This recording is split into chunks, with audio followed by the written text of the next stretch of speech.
are just getting after it today. This was combined the other day and it got freaking soaked. I combined that yesterday, Jared baled that, and then he has tedded this part of the field twice. They're just in here now. They're going to pick up those bales there, and Andrew's rake is down here. He's going to start raking this. Jared ended up ordering another bale spear. So we've got one to go on the 158 loader, and it's the same as the bale spear that goes on to the 740 loader frame. So that came the other day, and he's just waiting for a truck to get here now. So they're going to start picking them bales up. Got to get fuel to the combine down here.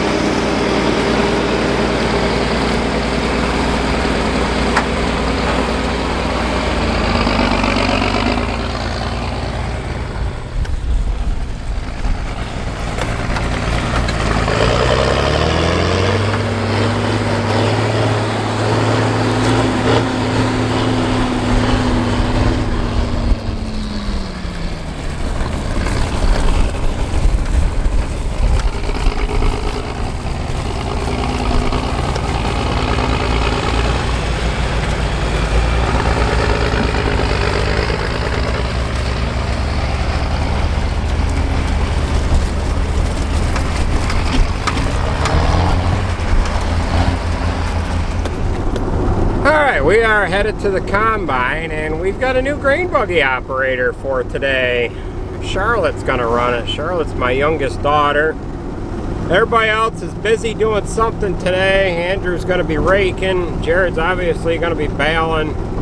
And Sarah's gonna be picking up bales. She's actually picking up bales right now, driving truck. So they're gonna try to get everything picked up and cleaned up as they go because of the threat of rain here at any point in time. My oldest daughter, she's going to help us get moved from the one farm that we're going to finish up with here today.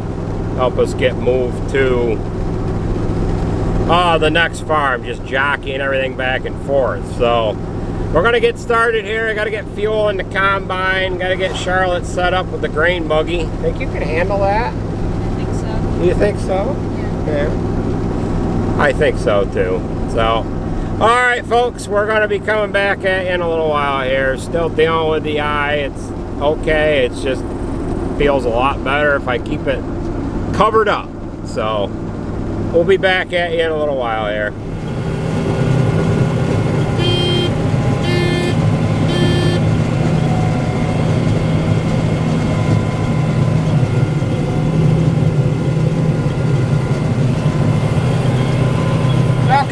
Charlie is in place, and we are going to start unloading on the go here. So, this is her first day on the grain buggy. She's doing pretty good.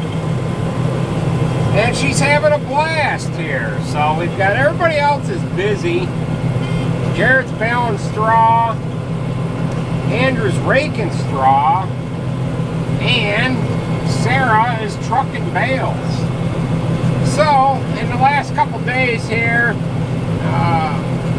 Sarah's been trucking bales, and Andrew's kind of been filling in here and there, running grain buggy and raking straw and doing whatever like that. But he's needed to rake right now, and Charlotte wanted to run the grain buggy. So we got her running that here today. And she's doing pretty good. So this is the first time that she has actually run the grain buggy, and she's doing quite well. So this grain buggy, like I had said the other day, is one of the smallest grain buggies on YouTube, and we use it primarily just to keep the combine moving. We only need to run a bin load from the combine over to the truck and offload. We don't need to store grain on it, wait for a semi to get there. We got enough trucks and we got enough everything to keep everything moving. And the main thing is, all we've got to do is keep that combine from stopping. This grain buggy holds 500 bushel and the combine is about 250. So, we are almost unloaded here. Gotta keep an eye on what I've got going on, but we're almost empty with the combine, and then we'll let her run over and offload that onto one of the straight trucks.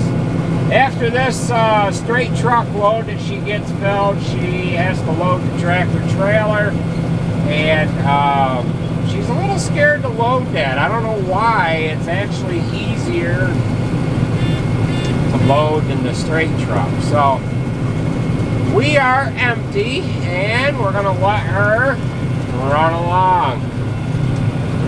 Okay, she has got the thumbs up.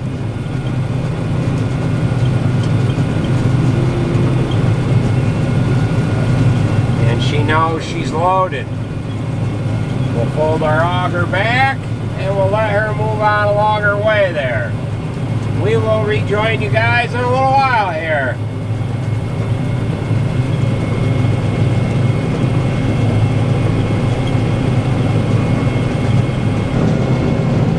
Alright, this is the last little bit that we have on this one farm, and then we're going to move to the next farm. We're going to have to hook the grain head cart to the combine just because we don't have enough help with running trucks around and everything. Andrew, he's going to finish raking the straw here. He's going to be alone here for a little while. And Jared will be right along with the baler. He's got just a few windrows left over in here to rake up. And then they'll get this baled, and they're going to pick this up as they go. So we'll get hooked up and get moving on out of here. Alright, we are just getting up into Lafayette right now. This is some more certified wheat here. Not doing as good right on the headland here, but it looks good out in there. We just had some nitrogen put on this corn here. You can see some tracks of the sprayer that came out through the corn. Now, we don't normally do this, but I ended up pulling the header cart with the combine to get to where we are right now. It is Sunday afternoon, and we don't have a lot of help kicking around. Usually we pull this with a pickup truck, and we can pull the combine in, bang it off the cart, move the cart to the next field to where we're going to be lined up and whatever. But it is what it is. We are limited staff. We got a couple of guys that have taken some vacation time. I ended up putting a hitch on this combine a 3 years ago. I've got that hitch off center because of the snouts that stick out on the head, and when this head travels in behind the combine, it is the exact width of the combine. If I ran it off center, I'd have to run the combine way over to the left, and I'd be a lot wider than I am with just the combine itself. So we're going to get this unhooked, we're going to unstrap it, we're going to clamp onto it, and we're going to get cutting here. Like I said, this headland is crap here. When we harvest that field and move into this strip, we end up running across this headland, and this makes it compacts it, and it just doesn't do all that well. But this wheat 10 days ago was still green, and this is the last bit of wheat that we have to do. We're a little higher in elevation from where we came from. That's why it was running a little later than the stuff that we came out of. So let's get hooked up to this.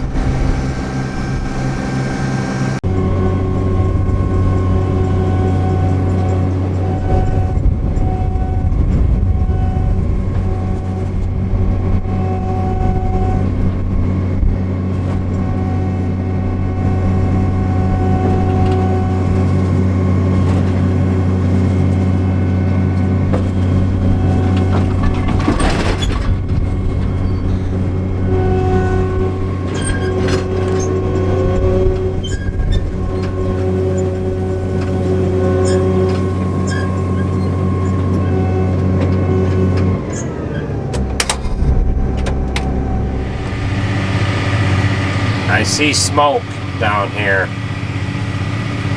I see smoke. And the balers are here.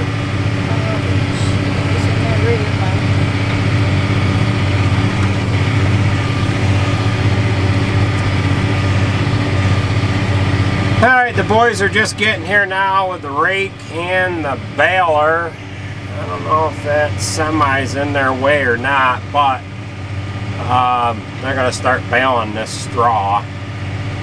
They were baling straw way to the north there, and they got rained out, so they moved back here, and we only got a couple of sprinkles. So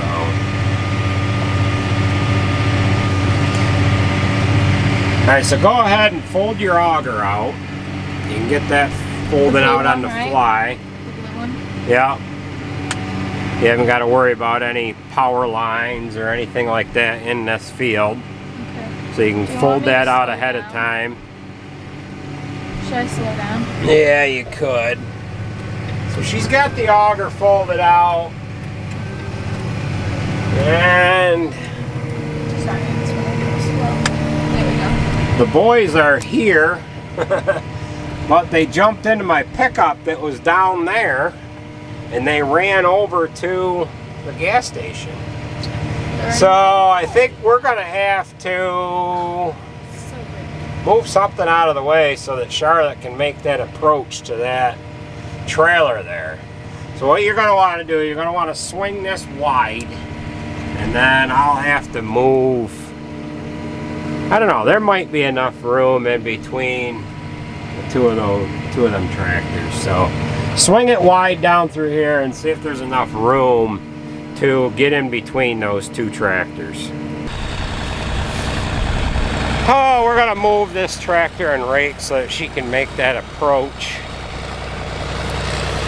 to the semi-trailer to get offloaded here. This is 4620.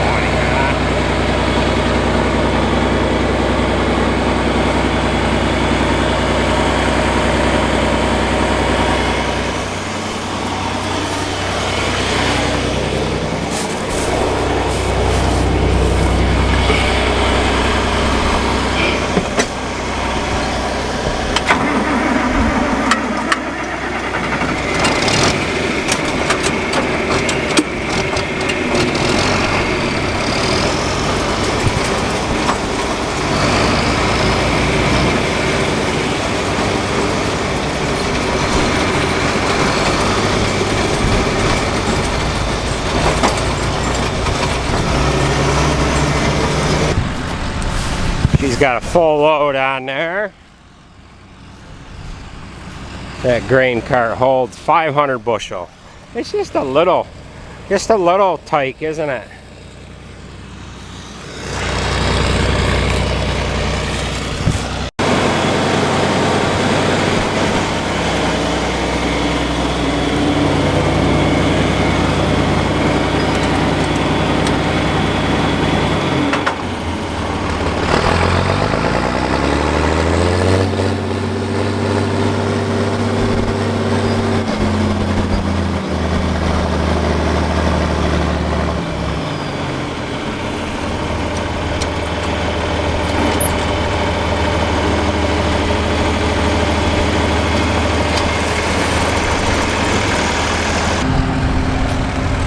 Okay, so we got that equipment moved out of the way, and Nate has just pulled in with the 4620 and loader.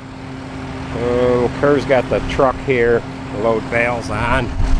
So Charlotte's going to make her approach, and then she'll start offloading onto the trailer. This trailer doesn't have anything on it yet. And then she also has a camera up on the top of that spout and a monitor that's on the left-hand post in the cab. So she's watching what she's doing there.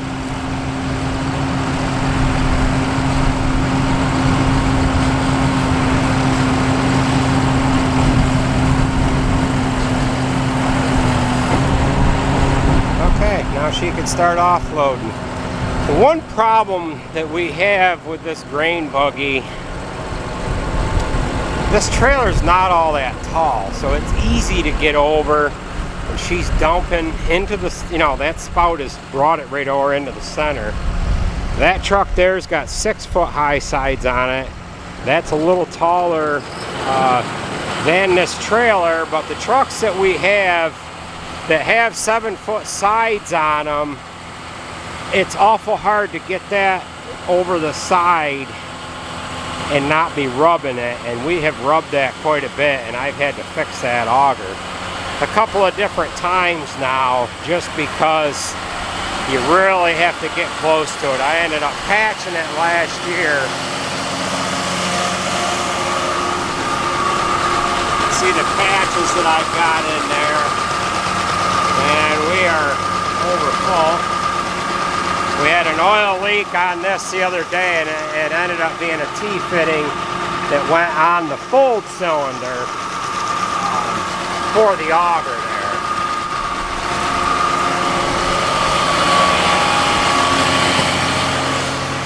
We've got a camera mounted up on the spout there. I don't know if you can see that image, but she can see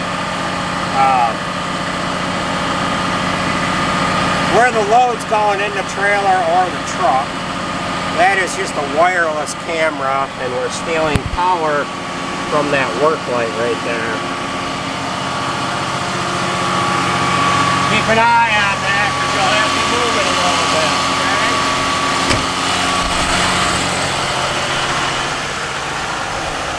So we'll walk over here while she's offloading. I've got to get a ride with her way over there to the other side of the corn. We'll just kind of walk around these old relics. These old tractors, when I bought them, I bought this 4320 first, wanted a 4020, settled for a 4320. I bought this one first from Frank Art Farms in Ohio, and a couple months later, I ended up buying this 4620 here. And I was going to stop there as far as the old tractors went. Then I bought this old girl out of Oklahoma, and what I had planned on doing with that is just fixing it up and selling it. And we got it fixed up and had more money into it than what we thought. And I just didn't feel that we were going to make enough money on it to sell it, so we kept it. And that's what we're using on the straw baling operation here now. 1971, 1971, 1972. So we're approaching 50 years old with these three tractors here. So those 4620s are just about identical as far as year and whatever like that. The one that has the loader on it, that one's got long axles on it, and this one here's got the shorter ones. This one that's on the baler, Jared ended up rebuilding the engine on that, and that 4620 overheated over the winter, had a bad radiator in it, got hot, took the head gasket out of it, and he had to put a new head on that one. So that one's running pretty good, and that one's running like a new tractor, better than a new tractor. So Charlotte is just about empty here.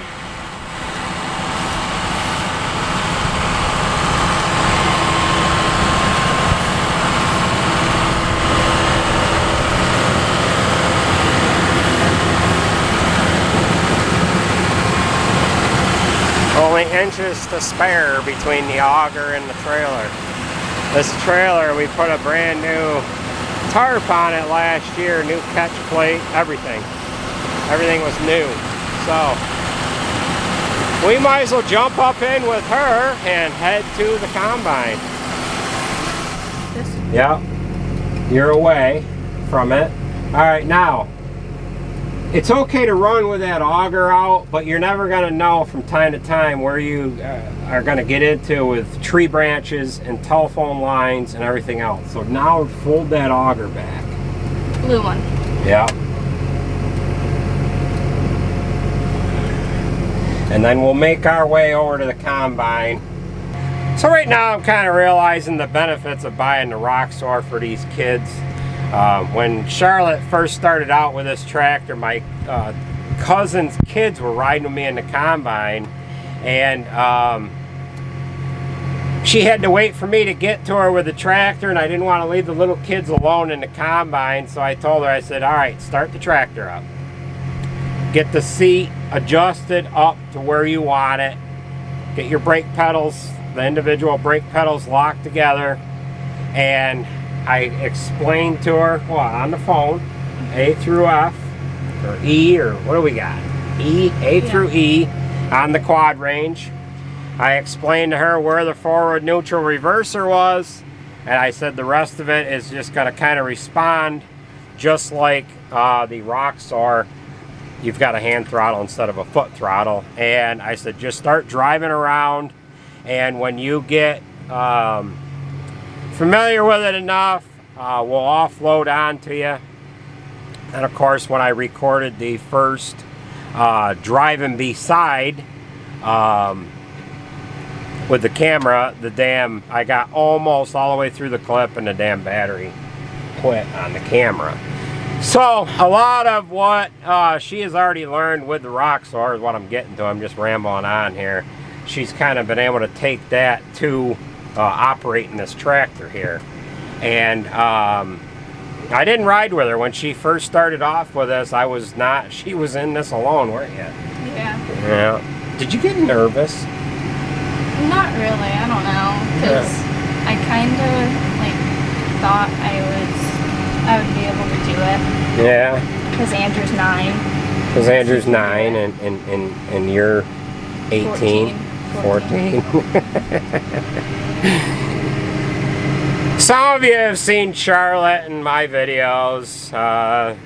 Some of you probably haven't, but this is my youngest daughter. We call her, her full name is Charlotte. How many nicknames do you have? I have Charlie, Bean. All right, slow down going through here.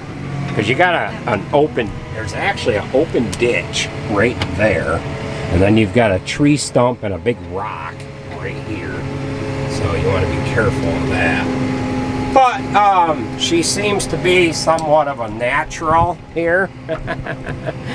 So, yeah, we call her Charlie, Bean. We call her Bean because she grew like a bean pole.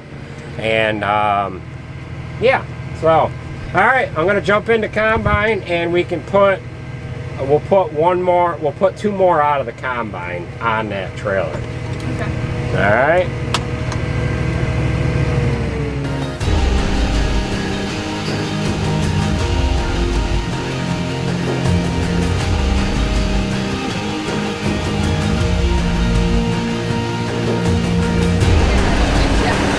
Well, folks, that is going to do it for tonight. We're going to head on out of here and go home and get some supper, right?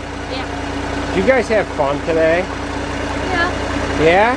Except the part where my air conditioning stopped working. It stopped working again? Yeah, then it started working. Yeah.